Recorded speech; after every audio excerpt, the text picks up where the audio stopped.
Welcome students. तो आज के इस लेक्चर में अपन गोज लॉ के एक फाइनल एप्लीकेशन डिस्कस करेंगे जो कि है electric field due to a uniformly charged thin spherical shell. एक थिन स्फेरिकल शेल की वजह से उसके आउटसाइड, उसके सरफेस पे, उसके इनसाइड हर तरीके से इलेक्ट्रिक फील्ड को फाइंड आउट करेंगे और डिस्कस करेंगे कि अगर जो स्फेरिकल शेल है वो कंडक्टिंग हो तब क्या होगा, नॉन कंडक्टिंग हो, सॉलिड हो, बहुत सारी बातें आज अपन डिस्कस करेंगे। तो चलिए फिर फटाफट से आज की इस क्लास को शुरू किया जाए।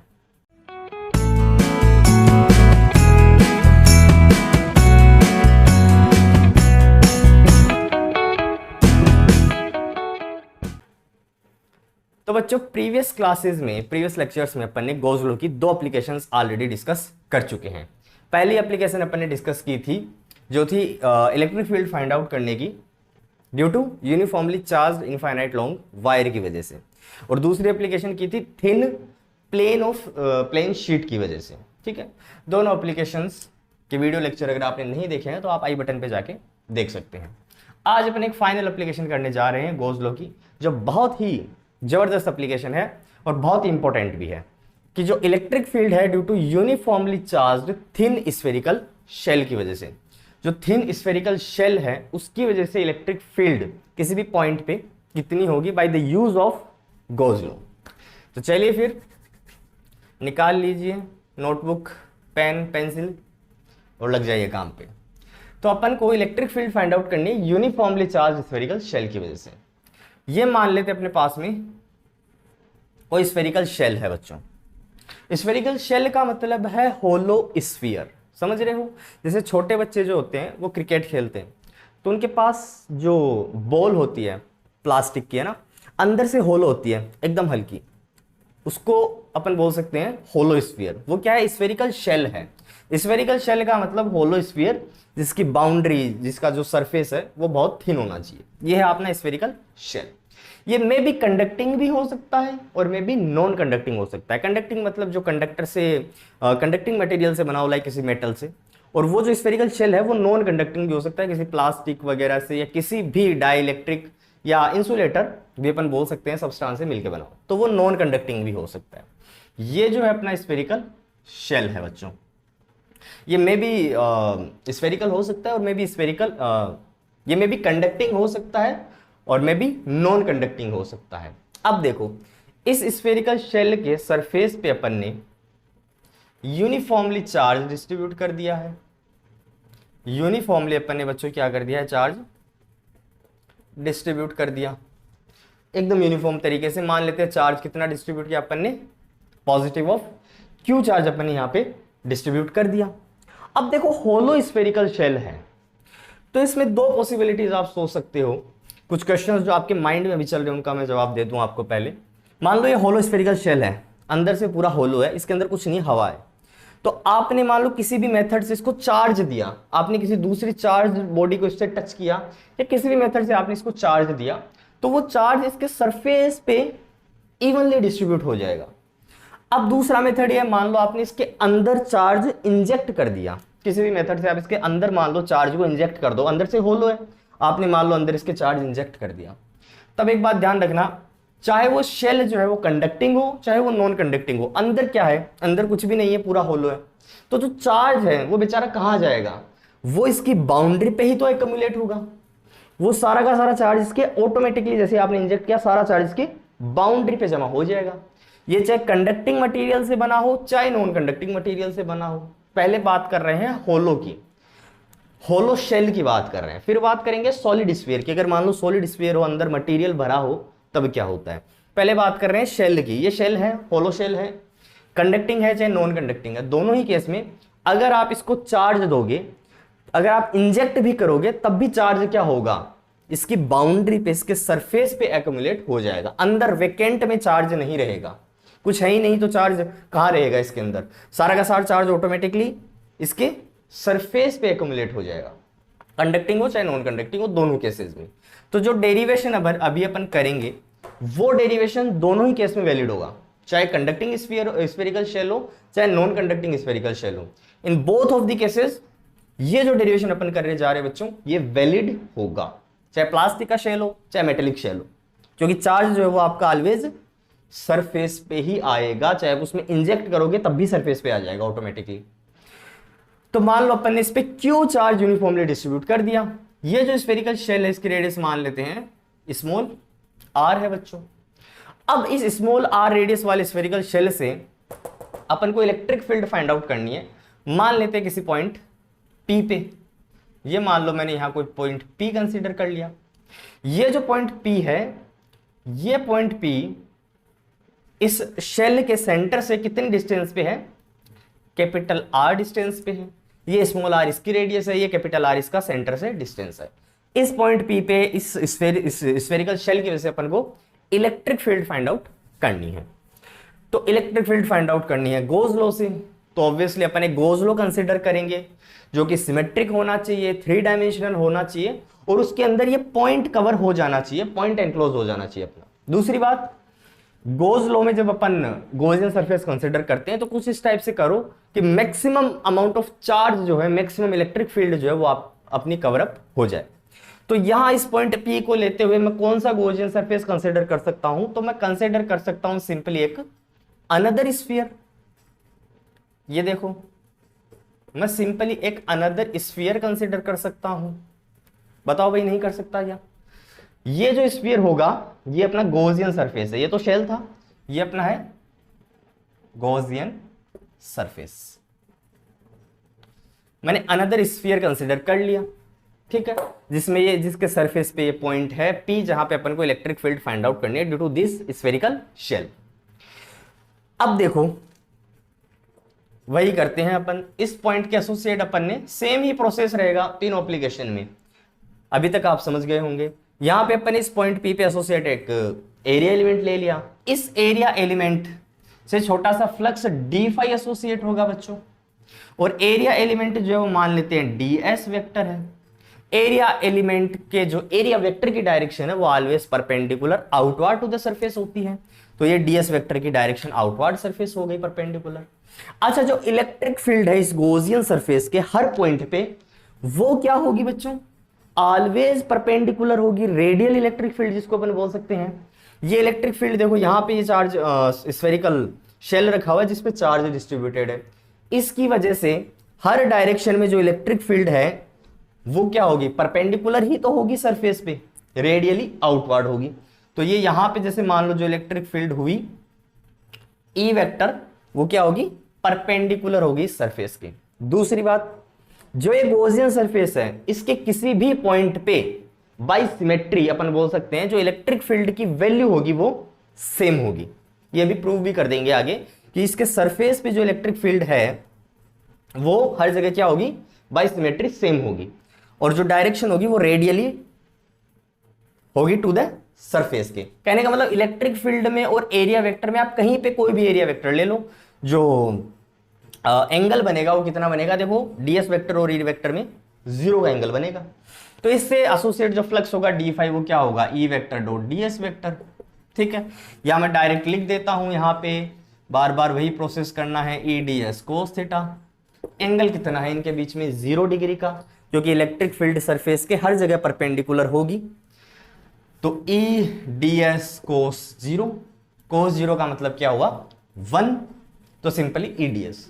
तो टोटल फ्लक्स कितना होगा थ्रू दिस गॉसियन सरफेस, तो अपन क्या कर देंगे, क्लोज्ड सरफेस के अक्रॉस इंटीग्रेशन। ये कोई नई बात नहीं है, इलेक्ट्रिक फील्ड बाहर, क्लोज्ड सरफेस के across integration ds। Integration of ds का मतलब क्या है, टोटल सरफेस एरिया, किसका, इस गॉसियन सरफेस का, ना कि अंदर वाले स्फीयर का। ध्यान रखना, ये ds कौन सा एरिया एलिमेंट है जो अपन ने गॉसियन सरफेस पे कंसीडर किया है, गॉसियन सरफेस पे ही करते हैं। तो टोटल सरफेस एरिया इस गॉसियन स्फीयर का कितना हो जाएगा, e इंटू सरफेस एरिया कितना होता है, 4 पाई r स्क्वायर। रेडियस कौन सी लें, इस गॉसियन सरफेस की जो रेडियस अपन ने कैपिटल R मान के चल रहे हैं वो लेंगे। तो अपन ने जो रेडियस यहां पे ले लेते हैं, मान लो capital of R, 4 pi r square. ये सरफेस एरिया हो गया इस गॉसियन सरफेस का। चलो अपन इसको इक्वेशन नंबर 1 भी बोल सकते हैं। बात करते हैं फ्रॉम गोज लॉ। अब गोज लॉ से अपन जानते हैं कि जो टोटल फ्लक्स एनक्लोज्ड होता है वो कितना होता है, total charge enclosed mode of Q upon epsilon naught. अब यहां पे अपने टोटल चार्ज Q जो है वो इस पे डिस्ट्रीब्यूट कर रखा है, और मान लेते हैं इस शेल की जो सरफेस चार्ज डेंसिटी है वो है बच्चों सिग्मा। तो सरफेस चार्ज डेंसिटी सिग्मा क्या होगी, charge per unit surface area. Surface area 4 pi are square, radius किसकी, देखो अब बात कर रहे हैं अपन गॉसियन इसकी स्फेरिकल शेल की। सरफेस चार्ज डेंसिटी किसकी है, चार्ज किस पे डिस्ट्रीब्यूटेड है, स्फेरिकल शेल पे ही तो है। तो आप यहां सरफेस एरिया किसका लोगे, जब सिग्मा की बात चल रही है तो इस वाले स्फेरिकल शेल का सरफेस एरिया लोगे, ना कि इस गॉसियन सरफेस का।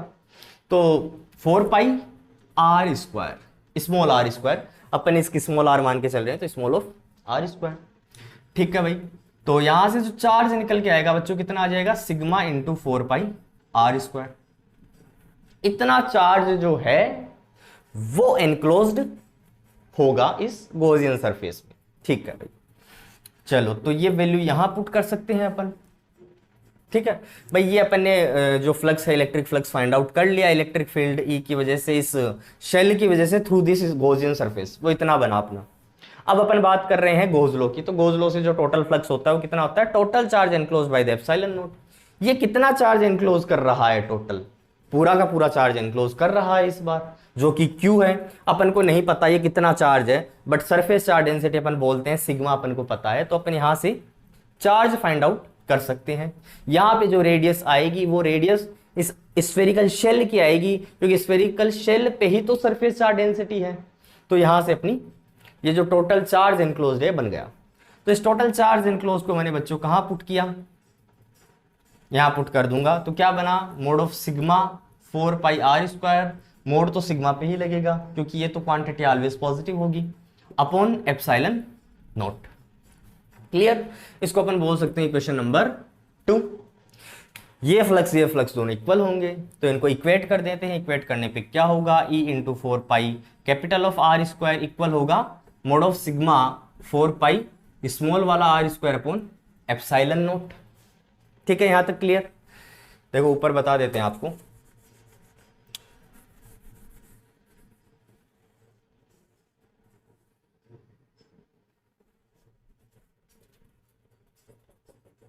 ठीक है, तो यहां से 4 पाई से 4 पाई कैंसिल आउट हो जाएगा। इलेक्ट्रिक फील्ड कितनी बनेगी बच्चों, यहां से देखो आर स्क्वायर इसके नीचे गया, तो mod of sigma small r square upon epsilon naught capital of are square. ये इलेक्ट्रिक फील्ड निकल के आई आउटसाइड द शेल किसी पॉइंट पे।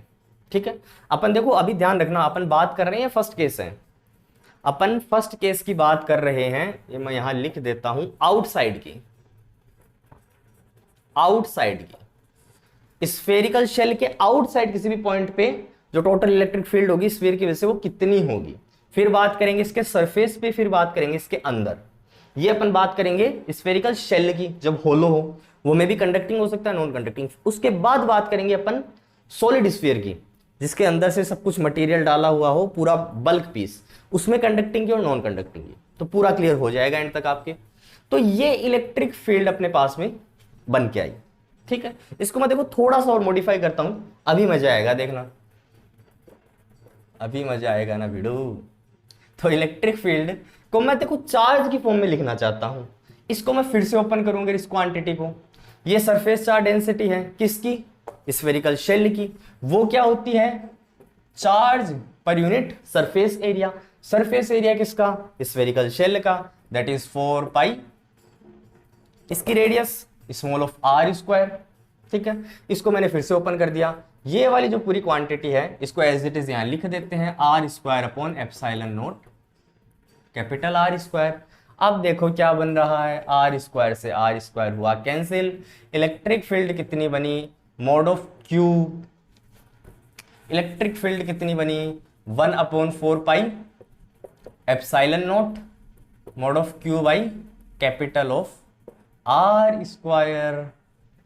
इन the case of vector form में इसको क्या लिख सकता हूं, ई वेक्टर, और वो कितना हो जाएगा 1 अपॉन 4 पाई एप्सिलॉन नॉट को अपन सिंपली कूलॉम्स कांस्टेंट के भी बोल देते हैं, तो K mod of Q by R square multiplied by N cap. अब कुछ समझ में आ रहा है, ये जो इलेक्ट्रिक फील्ड है या ये जो इलेक्ट्रिक फील्ड है K mod of Q by R square, ये वाली इलेक्ट्रिक फील्ड तो कहीं देखी हुई लग रही है। इसको तो कहीं रास्ते में मार्केट में देखा था, चैप्टर में देखा था। ये इलेक्ट्रिक फील्ड तो वही है जो सोर्स चार्ज क्यू की वजह से डिस्टेंस आर पे होती है। याद आया कुछ? मान लो यहां कोई सोर्स चार्ज अपन ने रखा था, उससे डिस्टेंस स्मॉल आर थी, वहां पे यहाँ कैपिटल आर है, क्योंकि अपन ये डिस्टेंस कैपिटल आर लेके चल रहे हैं। तो आर डिस्टेंस पे जो इलेक्ट्रिक फील्ड बनी थी किसी पॉइंट पी पे, अपन डिस्कस कर चुके हैं। ये कितनी थी वो इलेक्ट्रिक फील्ड? के मोड ऑफ क्यू बाई, अगर स्मॉल क्यू तो स्मॉल क्यू, कैपिटल क्यू जो भी आप लेते हो, आर स्क्वायर मल्टीप्लाइड बाई उसकी डायरेक्शन एन के। तो मतलब ये हुआ, ये इलेक्ट्रिक फील्ड निकल के आई। तो कहने का मतलब क्या मैं इसे बोल सकता हूं, ये जो स्फीयर है, ये जो स्फेरिकल शेल है, ये कुछ इस तरीके से एक्ट कर रहा है मानो सारा का सारा जो चार्ज इसके सरफेस पे है वो कहीं सेंटर पे कंसंट्रेटेड हो। अब समझना, यहां कंसेप्ट समझना है। ये जो चार्ज इसके सरफेस पे डिस्ट्रीब्यूटेड है, दैट इज क्यू, वो मान लो अगर सारा का सारा चार्ज मैं यहां सेंटर पे कंसंट्रेट कर देता हूं, तो इस सोर्स चार्ज क्यू की वजह से यहां कैपिटल आर डिस्टेंस पे इस पॉइंट पी पे इलेक्ट्रिक फील्ड कितनी होगी? अपन जानते हैं के mod of Q by R square या 1/4 pi epsilon naught Q by R square. तो इसका मतलब ये हुआ कि जो स्फेरिकल शेल होता है वो इस तरीके से एक्ट करता है मानो सारा का सारा चार्ज जो उसके सरफेस पे डिस्ट्रीब्यूटेड है वो उसके सेंटर पे कंसंट्रेट हो रखा हो। एक्चुअल में डिस्ट्रीब्यूटेड इसके सरफेस पे ही है, लेकिन जो इलेक्ट्रिक फील्ड निकल के आ रही है वो अपन को कुछ इस टाइप की मिल रही है मानो सारा चार्ज कहां कंसंट्रेट हो रखा हो, इसके सेंटर पे कंसंट्रेट हो रखा हो। तो जहां भी इन द फ्यूचर वीडियोस, आने वाले वीडियोस में अपन जहां कहीं भी स्फेरिकल शेल्स की बात करेंगे, उन पे चार्ज अगर सरफेस पे होगा तो अपन ये कंसिडर करके चलेंगे कि इसके चार्ज जो है वो सेंटर पे मान लो कंसंट्रेटेड है। ये एक अच्छा कंक्लूजन यहां से अपन ने निकाला है कि जो इलेक्ट्रिक फील्ड जो चार्ज है स्फेरिकल शेल के सरफेस में वो इस तरीके से एक्ट होता है मानो उसके सेंटर पे कंसंट्रेटेड हो। तो इसके डिस्टेंस आर पे किसी पॉइंट पी पे जो इलेक्ट्रिक फील्ड बनी वो कितनी बनी? K mod of Q by R square multiplied by N cap. ये एन केप इसकी वेक्टर फॉर्म की वजह से इसका यूनिट वेक्टर जो इसकी डायरेक्शन को रिप्रेजेंट करेगा। अगर ये चार्ज पॉजिटिव है तो जो एन केप की डायरेक्शन क्या होगी? आउटवर्ड। अगर जो चार्ज नेगेटिव है तो एन केप की डायरेक्शन क्या हो जाएगी इलेक्ट्रिक फील्ड की? Negative, that is inward.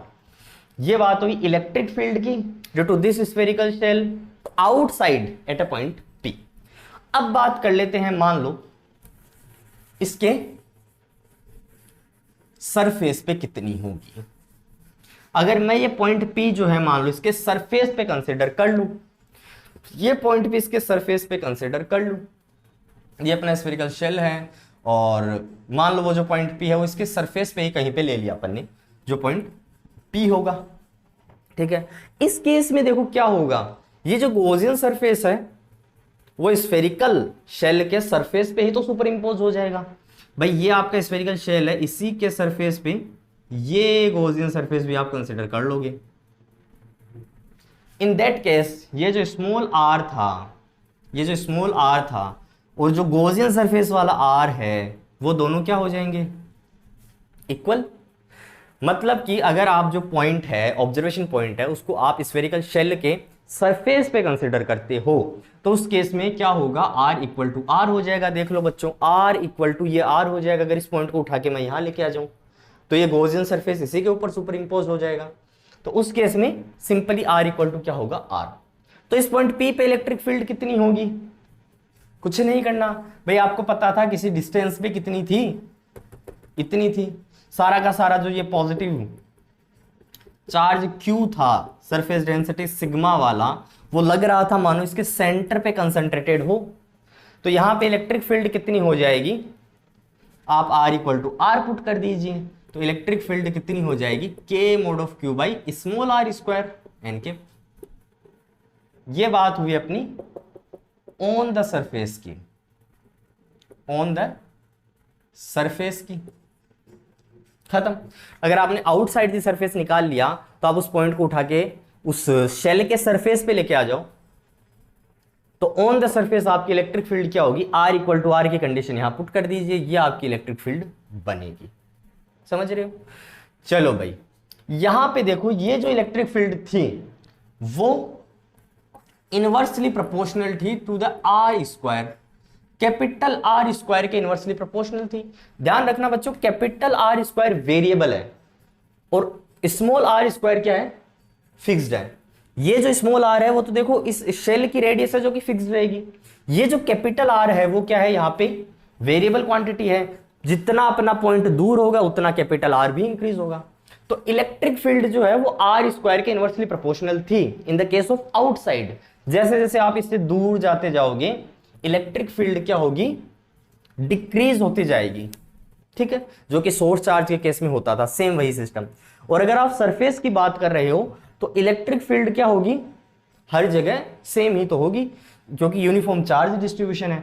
Charge आपका हर जगह कांस्टेंट रहेगा, के कांस्टेंट रहेगा, और ये रेडियस भी क्या रहेगी, सिमेट्रिक बॉडी के लिए, सिमेट्रिक शेल के लिए कांस्टेंट रहेगी। तो इलेक्ट्रिक फील्ड इस शेल के हर पॉइंट पे क्या होगी बच्चों, सेम वैल्यू की होगी।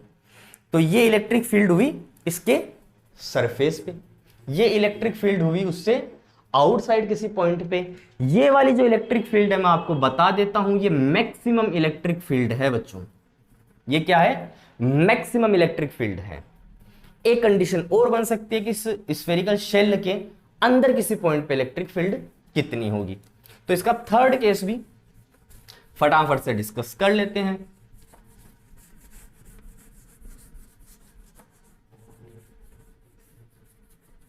थर्ड केस अपन इसका डिस्कस कर लेते हैं, इनसाइड का। ठीक है, अब वही कंसिडरेशन कर लेते हैं। मान लो अपने पास में स्फेरिकल शेल है, इसकी जो रेडियस थी वो स्मॉल r ली थी अपन ने। ठीक है, जो पॉइंट है इस बार ये अपना शेल है, इसकी सरफेस चार्ज डेंसिटी कितनी है, सिग्मा है, और इस पे positive q charge uniformly distributed है। एक केस अपन ने किया आउटसाइड का और एक केस अपन ने किया इसके सरफेस का। ठीक है, अब एक केस करेंगे इसके अंदर इलेक्ट्रिक फील्ड कितनी होगी। मान लेते हैं इसके अंदर यहां पे अपन कोई पॉइंट P बच्चों, इस P पॉइंट का जो डिस्टेंस है सेंटर से मान लिया कैपिटल R। ठीक है, इस कैपिटल R से कैपिटल R मान लिया। अब यहां पे इलेक्ट्रिक फील्ड कितनी होगी, तो अपन वही करेंगे, गॉसियन सरफेस कंसिडर कर लेंगे। ये अपन ने गॉसियन स्फीयर कंसिडर किया है, ये अपना जो शेल है वो है।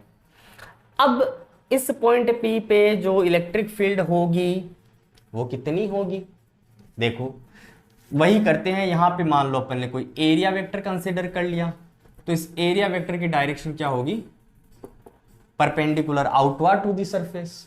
इलेक्ट्रिक फील्ड की डायरेक्शन भी यहां क्या होगी, ये देखो यहां पे इलेक्ट्रिक फील्ड भी क्या होगी, स्फीयर से हर जगह perpendicular outward, radial to the surface, तो ये भी ई वेक्टर की डायरेक्शन। कहने का मतलब यहां भी ई और डीएस वेक्टर में एंगल कितना बनेगा, 0 डिग्री का।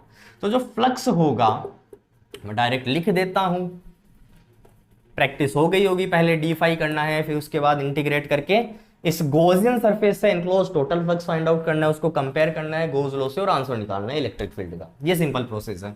तो मैंने किया भाई ई डी एस कोस 0, तो इस गॉसियन सरफेस से एनक्लोज फ्लक्स इतना होगा, और ये फ्लक्स गॉस लॉ से कंपेयर करने पे किसके इक्वल होगा, total charge enclose to the epsilon naught. तो आप ये बोलते हो कि भाई इलेक्ट्रिक फील्ड बाहर, इंटीग्रेशन ऑफ ds। अब एक बात देखो, ये टोटल चार्ज एनक्लोज्ड किस में होता है, गॉसियन सरफेस में। ये जो गॉसियन सरफेस अपन ने यहां लिया, इसमें कितना चार्ज एनक्लोज हो रहा है, नथिंग, 0। भाई ये जो स्फीयर है इसके सरफेस पे चार्ज है, अंदर किसी पॉइंट पे आप इमेजिन करो पूरा अंदर से ब्लैंक है, आपने अंदर कोई पॉइंट लिया, वहां आपने गॉसियन स्फीयर बनाया, तो उस गॉसियन स्फीयर में कितना चार्ज एनक्लोज होगा, 0, क्योंकि सारा चार्ज तो इसके बाहर रखा हुआ है सरफेस पे। तो टोटल चार्ज एनक्लोज कितना हो गया, 0। तो सब कुछ 0, इलेक्ट्रिक फील्ड भी क्या बनी बच्चों, 0। ठीक है, तो अंदर electric field spherical shell, it may be conducting, it may be non conducting, कितनी होगी, 0। उसके सरफेस पे उसके सरफेस पे इलेक्ट्रिक फील्ड अपनी कितनी बनी, K mod of Q by, अगर रेडियस आर थी तो आर स्क्वायर एन के, ये उसके सरफेस पे बनी, ये उसके इनसाइड बनी। उसके आउटसाइड कितनी बनी थी इलेक्ट्रिक फील्ड, वो बनी थी K mod of Q by, अगर कैपिटल आर डिस्टेंस पे अपना पॉइंट था तो कैपिटल आर स्क्वायर एन के।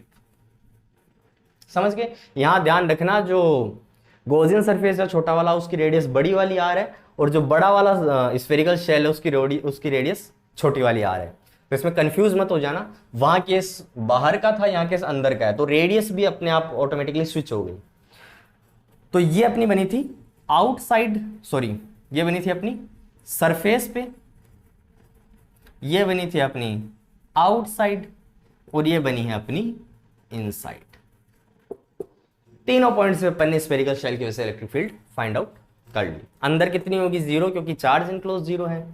सरफेस पे कितनी होगी, इतनी, जो कि कांस्टेंट है और मैक्सिमम है, क्योंकि ना आर चेंज होगा ना ये।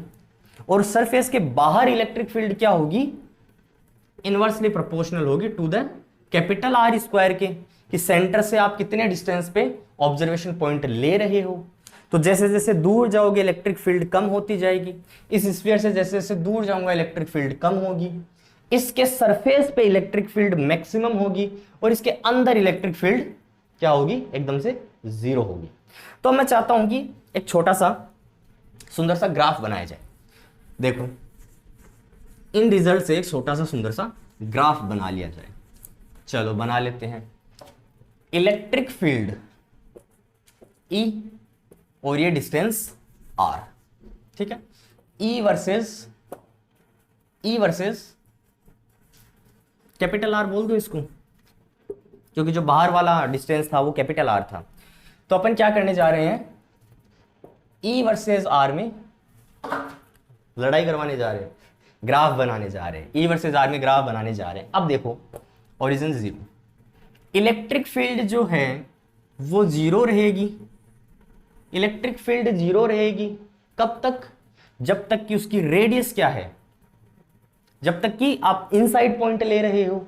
तो इलेक्ट्रिक फील्ड जीरो होगी कब तक, जब तक कि जो पॉइंट है ऑब्जर्वेशन पॉइंट वो R इक्वल टू R नहीं हुआ है। अभी जो अपन ने रिजल्ट निकालते हैं उनको ध्यान दीजिए, उन पे ध्यान दीजिए कि जो इलेक्ट्रिक फील्ड थी इनसाइड द शेल वो जीरो थी। तो inside the shell electric field क्या होगी, जीरो हो जाएगी। ठीक है भाई, जब तक कि ये कंडीशन ना हो। इस कंडीशन का मतलब क्या था कि जो इलेक्ट्रिक फील्ड है वो जो इलेक्ट्रिक फील्ड है ऑब्जर्वेशन पॉइंट है वो उसके सरफेस पे है। तो जैसे ही सरफेस पे इलेक्ट्रिक फील्ड बनी थी, मैं यहां लिख देता हूं फिर से साइड में, इलेक्ट्रिक फील्ड जो थी आउटसाइड द पॉइंट कितनी थी, K mod of Q by capital R square multiplied by N cap. ठीक है भाई, जो इलेक्ट्रिक फील्ड थी उसके सरफेस पे वो कितनी थी, K mod of Q by small r square N cap. ध्यान रखना, ये small r square N cap थी, जो स्फेरिकल सरफेस की रेडियस अपन स्मॉल आर लिया है, ये मैक्सिमम थी, कांस्टेंट थी, और अंदर इलेक्ट्रिक फील्ड कितनी थी, जीरो। ठीक है, ये कंडीशन, ये वाली कंडीशन कब बनी थी, आर इक्वल टू आर पे ही तो बनी थी। या इसको मैं ऐसे लिख दूं, capital R equal to small r जब हो जाए, अब ठीक है, कैपिटल आर जब इक्वल टू स्मॉल आर हो जाएगा तब इलेक्ट्रिक फील्ड कितनी हो जाएगी, सडनली मैक्सिमम। ठीक है भाई, जैसे ही आप स्फीयर के अंदर हो इलेक्ट्रिक फील्ड हर जगह जीरो, आप थोड़े से दूर आए जीरो जीरो जीरो जीरो, जैसे ही स्फीयर के सरफेस को टच किया, जैसे ही स्फीयर के सरफेस पे आए तो इलेक्ट्रिक फील्ड कितनी बनी, इतनी मैक्सिमम, उस स्फेरिकल शेल की रेडियस आर, तो ये मैक्सिमम इलेक्ट्रिक फील्ड आपकी बनी, that is K mod of Q by R square. उसके बाद आगे क्या हुआ, जैसे ही आप इस स्फेरिकल शेल से दूर जाना स्टार्ट किए, तब इलेक्ट्रिक फील्ड जो है इस डिस्टेंस आर पे डिपेंड करने लग गई। तो जैसे जैसे आर इंक्रीज होता गया इलेक्ट्रिक फील्ड क्या होती गई, डिक्रीज होती गई। तो ये ग्राफ अपना यही तो बनेगा, आर स्क्वायर के इनवर्सली प्रोपोर्शनल है इलेक्ट्रिक फील्ड। तो ये ग्राफ अपना इन तीनों रिजल्ट्स को मिला के अपन बना सकते हैं कि इलेक्ट्रिक फील्ड जीरो जब तक इनसाइड हो, जैसे ही सरफेस पे इलेक्ट्रिक फील्ड मैक्सिमम, जैसे ही सरफेस से दूर गए स्फेरिकल शेल से electric field tends to decrease, with distance. ठीक है भाई, तो ये बात हुई E वर्सेस R के ग्राफ के बारे में। अब देखो बात कर लेते हैं थोड़ी सी सॉलिड अगर स्फीयर है तो उस पे क्या होगा।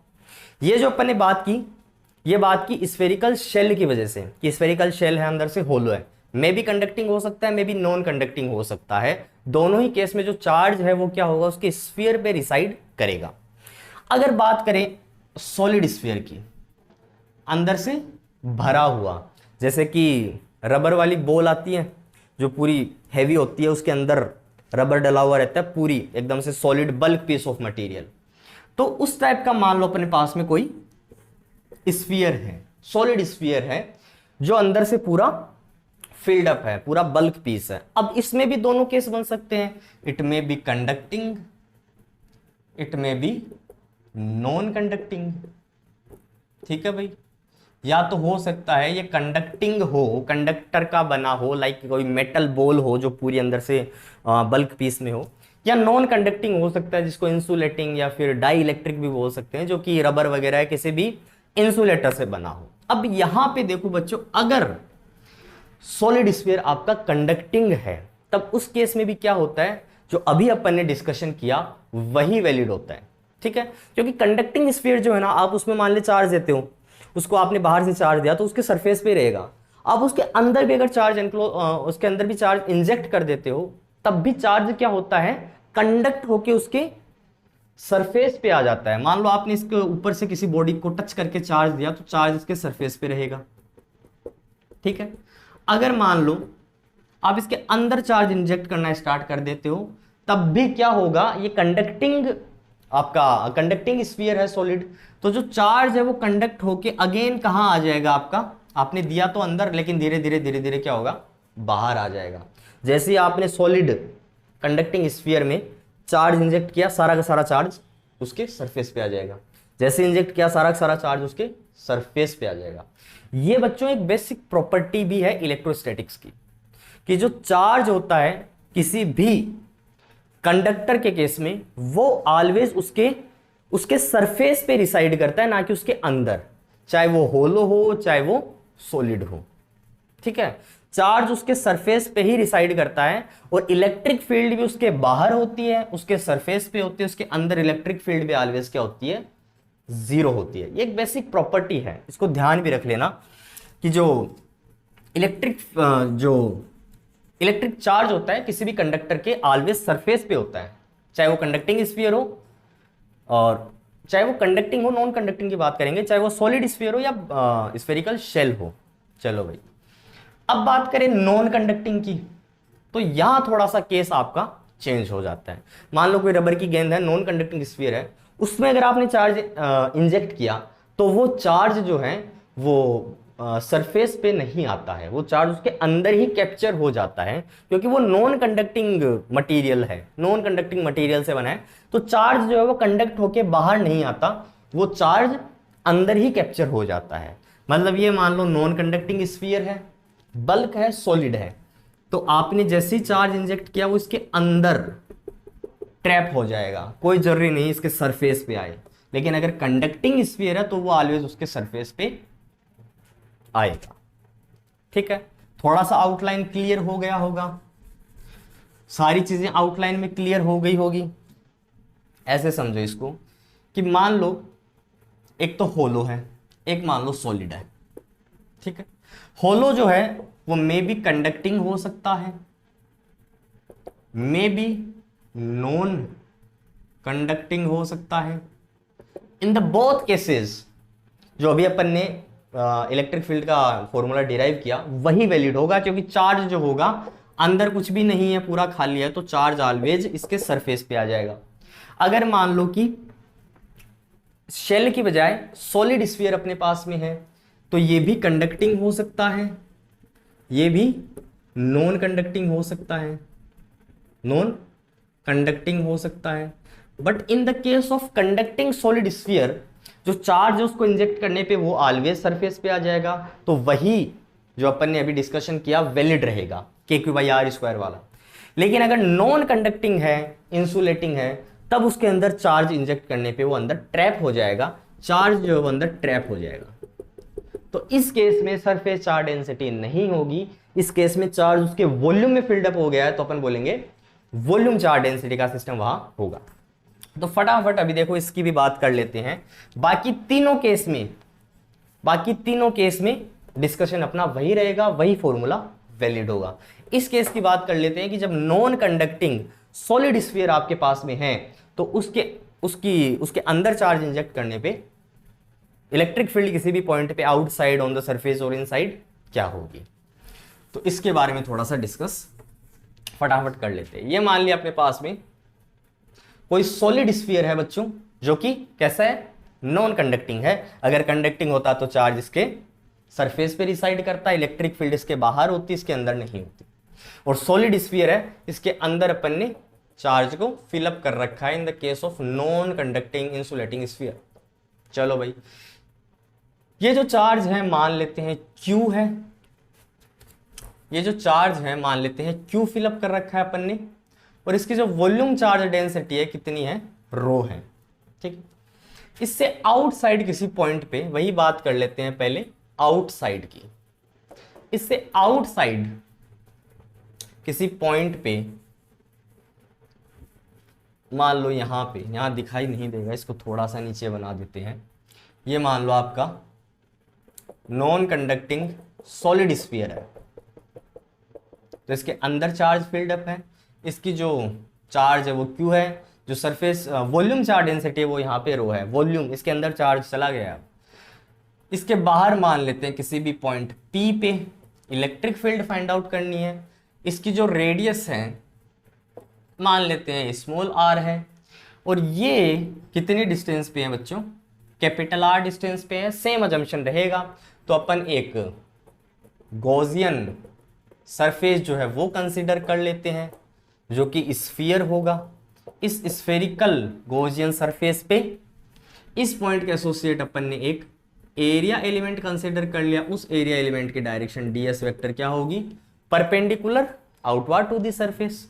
इलेक्ट्रिक फील्ड भी देखो ऑलवेज क्या होगी, रेडियल आउटवर्ड ही तो होगी, इसके अंदर चार्ज भरा हुआ है, पॉजिटिव चार्ज बहुत सारा, तो इलेक्ट्रिक फील्ड चारों तरफ आउटवर्ड। इसके सरफेस पे इलेक्ट्रिक फील्ड भी क्या होगी, ये इलेक्ट्रिक फील्ड ई वेक्टर भी क्या होगी, रेडियल आउटवर्ड होगी। वही कंडीशन की ई वेक्टर और ds वेक्टर में एंगल कितना बनेगा, 0 का। तो जो फ्लक्स होगा associated with this complete Gaussian surface कितना हो जाएगा, integration of closed surface E ds cos 0 that is 1। ठीक है, आगे बात करते हैं। तो ई बाहर, integration of ds, integration of ds का मतलब total surface area. Total surface area किसका, गॉसियन सरफेस का। गॉसियन सरफेस कैसा है, स्फेरिकल, तो स्फीयर का surface area 4 pi r। r कौन सी लोगे, गॉसियन सरफेस की, कैपिटल R स्क्वायर। ठीक है, ये आपके पास में क्या निकल के आ गया, फ्लक्स निकल के आ गया भाई। इसको आप इक्वेशन 1 बोल दो। अब बात करते हैं गॉस लॉ की। तो गॉस लॉ से क्या होगा, जो फ्लक्स होता है वो कितना होता है, total charge enclose to the epsilon naught. ये गॉसियन सरफेस कितना चार्ज एनक्लोज कर रहा है भाई, पूरा का पूरा कर रहा है। कितना है, Q है, अपन नहीं जानते, अपन को पता है उसकी वॉल्यूम चार्ज डेंसिटी सिग्मा होगी। तो सिग्मा क्या हो जाएगा, charge per unit volume, charge per unit volume. Volume कितना होगा, 4/3 पाई r क्यूब। रेडियस किसकी लोगे, वॉल्यूम चार्ज डेंसिटी किसकी है, इस सॉलिड स्फीयर की है। अपन सॉलिड स्फीयर की बात कर रहे हैं, तो रेडियस कौन सी लोगे, स्मॉल r क्यूब। तो यहां से अगर आप निकालोगे चार्ज, वो कितना हो जाएगा, rho into 4 pi r cube. Simple. तो यहां से चार्ज की वैल्यू यहां पुट कर देते हैं, कितनी बनेगी, रो इंटू 4 पाई 4/3 पाई r क्यूब। 4/3 बनेगी कि 4 पाई बनेगी, रो कितना होगा, Q अपॉन 4/3 पाई r क्यूब। ठीक है भाई, तो ये इधर मल्टीप्लाई होके 4/3 बन जाएगा, सही है। ये total flux by the use of Gauss law, जिसको इक्वेशन 2 बोलते हैं अपन। ये दोनों इक्वेशंस अपन यहाँ पे कंपेयर करके इक्वेट करते हैं, तो इक्वेट कर दो 4 pi capital R square flux, और गॉस लॉ से total charge enclose to the epsilon naught. Total charge enclose इतना है, ये टू द एप्सिलॉन नोट लगा दिया, कंपेयर कर दो तो rho 4/3 pi r cube divided by epsilon naught. ठीक है, तो यहां से देखो क्या कैंसिल हो रहा है, 4 पाई से 4 पाई गया। इलेक्ट्रिक फील्ड कितनी बनी, कितनी बनी, यहाँ पे मोड लगा देते हैं, अगर यहाँ मोड लेके चल रहे हो तो कितनी बनी भैया, rho r cube upon 3 epsilon naught capital of are square. ये क्या बन गया, कुछ अजीब सा लग रहा है। अभी इसको सेट करते हैं जैसे पिछले वाले में किया था, rho r cube upon 3 epsilon naught are square. ठीक है भाई, ये बन जाएगी इलेक्ट्रिक फील्ड। इसको मैं थोड़ा सा सॉल्व करता हूं ताकि क्यू की फॉर्म में लिख सकूं। जब क्यू की फॉर्म में लिखूंगा तभी आपको समझ में आएगा कि ये इलेक्ट्रिक फील्ड तो फिर से देखी हुई बनेगी। तो देखो इलेक्ट्रिक फील्ड कितनी बनेगी, रो क्या है, volume charge density. Volume charge density का मतलब है charge per unit volume. Volume किसका, अंदर वाले का कितना है, 4/3 पाई स्मॉल आर क्यूब। इसकी वैल्यू पुट कर दी, ये क्वांटिटी एज इट इज रख देते हैं, R cube upon 3 epsilon naught are square. तो हुआ क्या, हुआ ये कि आर क्यूब से तो आर क्यूब गया, 3 से 3 गया, बना क्या 1/4 pi epsilon naught mod of Q by capital of are square. ये इलेक्ट्रिक फील्ड फिर से बन गई। ये इलेक्ट्रिक फील्ड तो क्या वही है जो सोर्स चार्ज Q की वजह से किसी डिस्टेंस R पे होती है। देखो KQ/R², KQ/R²। तो आउटसाइड अगर अपन बात कर रहे हैं तो रिजल्ट देखो सेम ही रहा, चाहे वो स्फेरिकल शेल हो या वो सॉलिड स्फीयर हो। समझ रहे हो, चाहे वो नॉन कंडक्टिंग सॉलिड स्फीयर हो, चाहे वो स्फेरिकल शेल हो। इन the case of outside the observer point electric field will remain same. Electric field कितनी बनी अपनी, अगर वेक्टर की बात करें तो K mod of Q by R square multiplied by NK। ये बात की अपन ने आउटसाइड की बात कर रहे हैं, तो आउटसाइड इलेक्ट्रिक फील्ड फिर से वही बन के आई जो पहले बनी थी स्फेरिकल शेल की वजह से।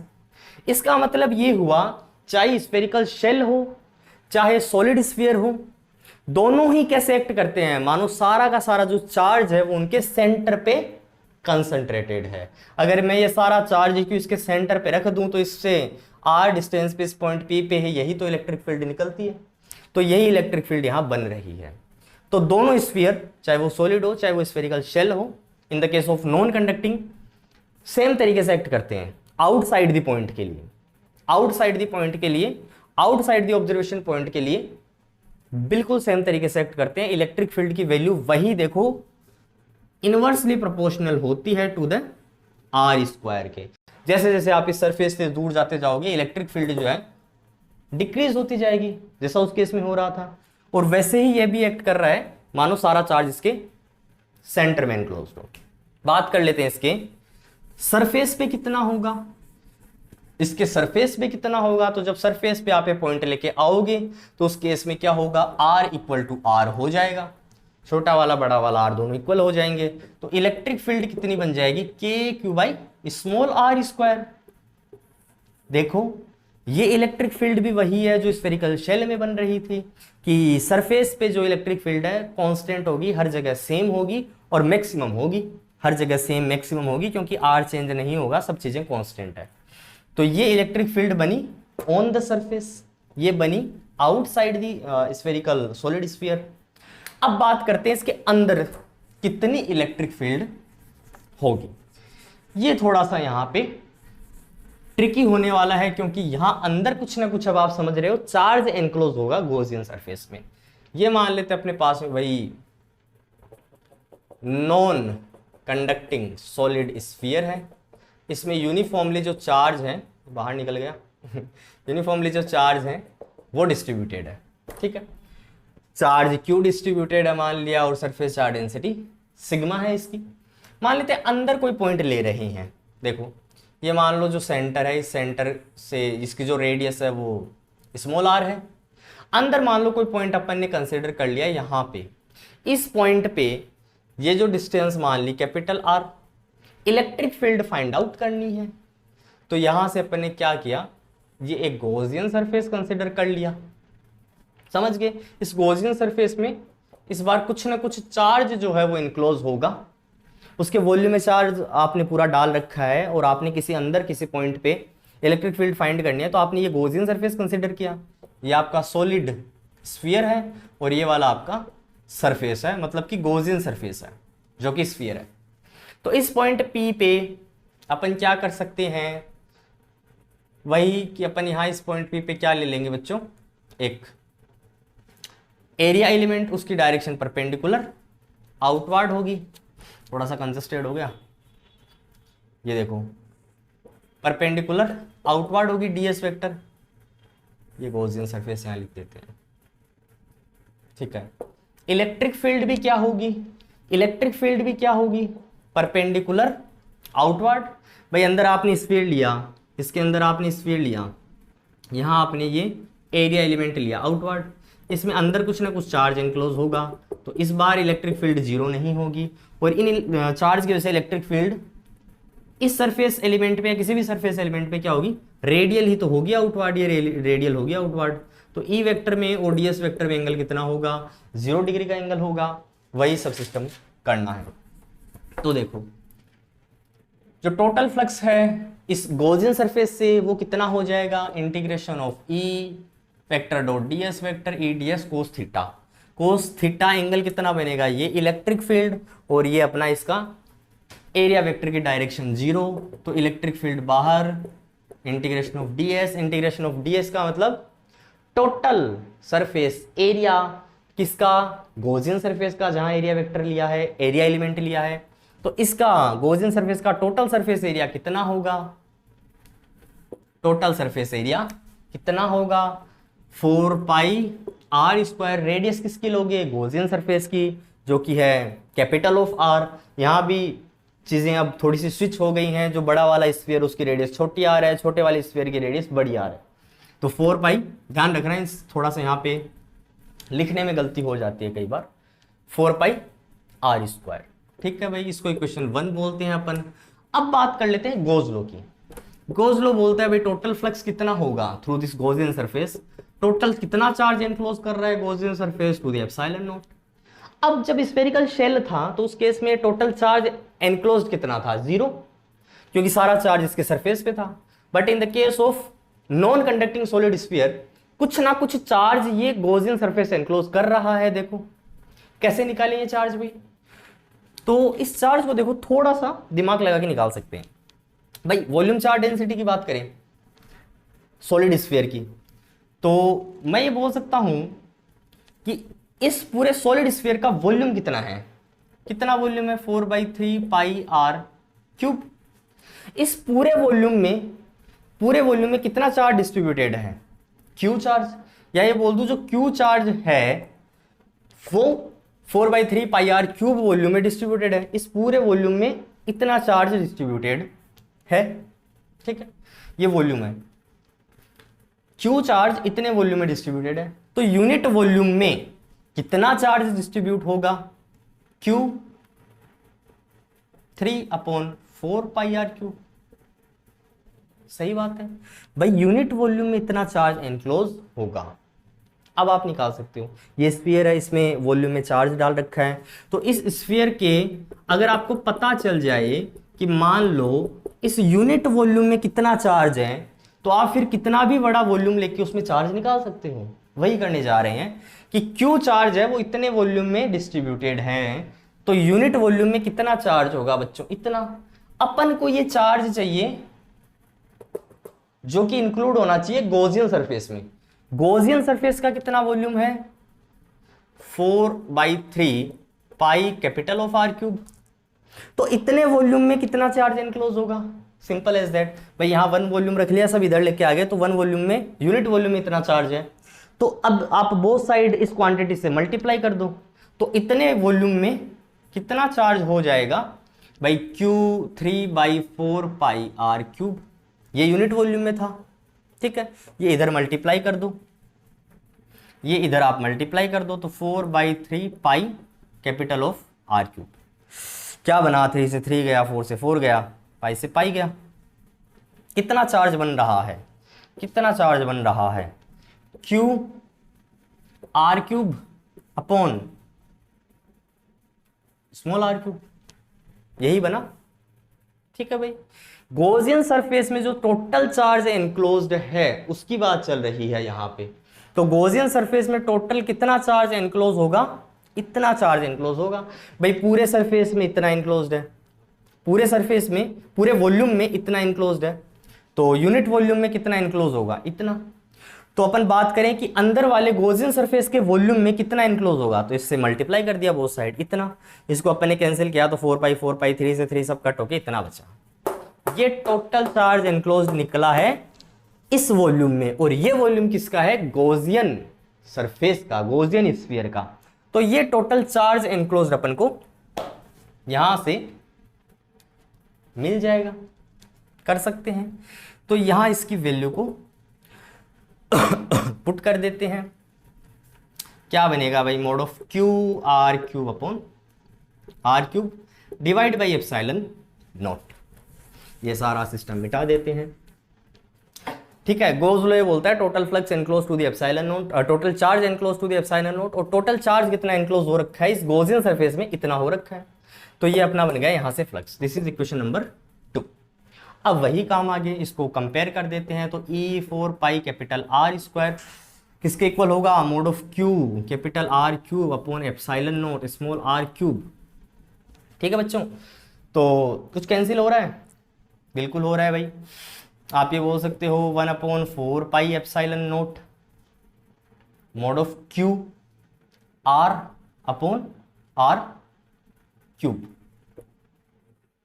क्या ये इलेक्ट्रिक फील्ड बनी, ये इलेक्ट्रिक फील्ड बनी inside the solid non conducting sphere के। ये जो इलेक्ट्रिक फील्ड है, अब ध्यान देना, ये इलेक्ट्रिक फील्ड किस पे डिपेंड कर रही है भाई, ये वाली क्वांटिटी तो कांस्टेंट हुई, ये भी कांस्टेंट हुई, ये क्वांटिटी भी कांस्टेंट है, स्मॉल आर इसकी रेडियस स्फीयर की, ये वाला चेंज होगा।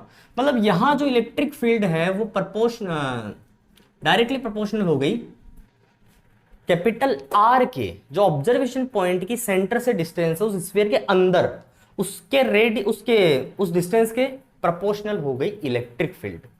मतलब जैसे जैसे आप ये आर इंक्रीज करते जाओगे, गॉसियन सरफेस को बढ़ाते जाओगे, इस पॉइंट को अंदर आप थोड़ा सा दूर लोगे तो इलेक्ट्रिक फील्ड भी क्या होगी, इंक्रीज होगी। समझ गए, इलेक्ट्रिक फील्ड भी क्या होगी, इंक्रीज होगी। भाई क्यों ना हो, क्योंकि जो नेट चार्ज एनक्लोज्ड है वो भी तो इंक्रीज होगा। भाई आप ऐसे मानो कि ये आपका सॉलिड स्फीयर है, मान लो ये सेंटर है, आप इसको सेंटर पे कंसंट्रेट कर दो तो इलेक्ट्रिक फील्ड कितनी हो जाएगी, 0, क्योंकि R 0 हो गया।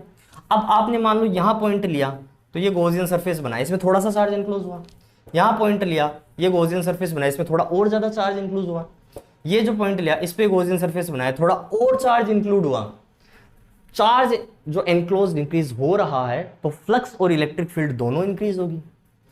समझ गए, तो ये इलेक्ट्रिक फील्ड इनसाइड अपनी कितनी बनेगी, यहां पे मैं इसको थोड़ा सा वेक्टर फॉर्म में लिख दूं, k mod of q r upon r cube multiplied by n cap. ये वेक्टर फॉर्म में inside this non conducting solid sphere अपनी इलेक्ट्रिक फील्ड बच्चों बनेगी। इसका फटाफट ग्राफ बना देते हैं तीनों का। भाई ये तो बनी इनसाइड, मैं बात बोलूं इनसाइड, आउटसाइड कितनी बनी थी, आउटसाइड वही थी k mod of q by r square, जो डिस्टेंस थी बाहर कैपिटल R स्क्वायर थी, n केप। ये आउटसाइड बनी थी, ये इनसाइड बनी है। ऑन द सरफेस कितनी बनी थी, ऑन द सरफेस, सरफेस पे कितनी बनी थी, k mod of q by capital R को स्मॉल r कर दिया था अपन ने, n केप। बोलो भाई ठीक है क्या, ये बनी थी उसके सरफेस पे, या आउटसाइड या इनसाइड। देखो आउटसाइड जो इलेक्ट्रिक फील्ड है वो R स्क्वायर के इनवर्सली प्रोपोर्शनल है, जैसे जैसे दूर जाओगे इलेक्ट्रिक फील्ड डिक्रीज होगी। ऐसा लगेगा सारा चार्ज सेंटर में इनक्लोज्ड है। सरफेस पे आओगे तो ये कांस्टेंट इलेक्ट्रिक फील्ड हर जगह मैक्सिमम होगी। जैसे उसके अंदर जाओगे तो इलेक्ट्रिक फील्ड क्या होगी, डायरेक्टली प्रोपोर्शनल हो जाएगी कैपिटल R पे। मतलब जैसे जैसे आप फिर दूर आओगे सरफेस के पास में तो फिर से इंक्रीज होगी इलेक्ट्रिक फील्ड। कहने का मतलब अंदर इलेक्ट्रिक फील्ड कम है, जैसे जैसे आप सरफेस पे जा रहे हो बढ़ रही है, सरफेस पे मैक्सिमम हो गई, फिर सरफेस से दूर गए फिर मिनिमम हो गई। आया फंडा समझ में, सरफेस पे मैक्सिमम हो जाएगी, बाहर फिर दूर जाओगे तो डिक्रीज होने लगेगी, सरफेस पे मैक्सिमम, अंदर जैसे जैसे पास आओगे डिक्रीज होने लगेगी। तो मैं इसका ग्राफ अगर बनाऊं, इसका ग्राफ वही ग्राफ बना देते हैं इलेक्ट्रिक फील्ड वर्सेस जो डिस्टेंस है कैपिटल आर, उनके बीच में ग्राफ कैसा बनेगा। देखो जो इलेक्ट्रिक फील्ड है यहां इनसाइड द सॉलिड स्फीयर वो जीरो नहीं होगी, कितनी होगी, आर के डायरेक्टली प्रोपोर्शनल होगी। तो ये ग्राफ ऐसा बनेगा, आर के डायरेक्टली प्रोपोर्शनल अगर इलेक्ट्रिक फील्ड है, आर के डायरेक्टली प्रोपोर्शनल इलेक्ट्रिक फील्ड है, तो जैसे ही आर इक्वल टू आर बन जाएगा, देखो यहां R equal to R put कर दो तो K Q by capital R square बन जाएगी, K Q by capital K Q by small r square बन जाएगी in the case of surface. तो सरफेस पे आपकी इलेक्ट्रिक फील्ड क्या हो जाएगी, मैक्सिमम। और जैसे ही आप ये आर इक्वल टू आर की कंडीशन है ऑन द सरफेस, ये इनसाइड द सरफेस, और सरफेस से जैसे दूर जाने लगे तो आउटसाइड इलेक्ट्रिक फील्ड जो हुई वो आर स्क्वायर के इनवर्सली प्रोपोर्शनल हो गई। तो ये आपका ग्राफ आर स्क्वायर के इनवर्सली प्रोपोर्शनल हो गई। ये मैक्सिमम इलेक्ट्रिक फील्ड आपको यहां मिली जो थी आपकी K mod of Q by capital small r square N cap. तो ये यहां पे बनेगा ई वर्सेस आर का ग्राफ। सॉलिड स्फीयर के अंदर इलेक्ट्रिक फील्ड जीरो नहीं होगी, प्रोपोर्शनल होगी डिस्टेंस आर के सेंटर से, मैक्सिमम हो जाएगी जब आप उसके सरफेस पे आओगे, और अगेन मिनिमम स्टार्ट होना हो जाएगी जैसे जैसे आप उसके दूर जाओगे। तो ये बच्चों बात हुई स्फेरिकल शेल्स और सॉलिड स्फीयर्स की वजह से इलेक्ट्रिक फील्ड की। नेक्स्ट वीडियो में अपन प्रोबेबली बात करेंगे इलेक्ट्रोस्टैटिक पोटेंशियल डिफरेंसेस के बारे में। तो आज के लेक्चर को करते हैं बच्चों यहीं पे समाप्त। आपसे मिलेंगे नेक्स्ट वीडियो में, तब तक के लिए पढ़ते रहिए और देखते रहिए एरो क्लासेस। Thank you.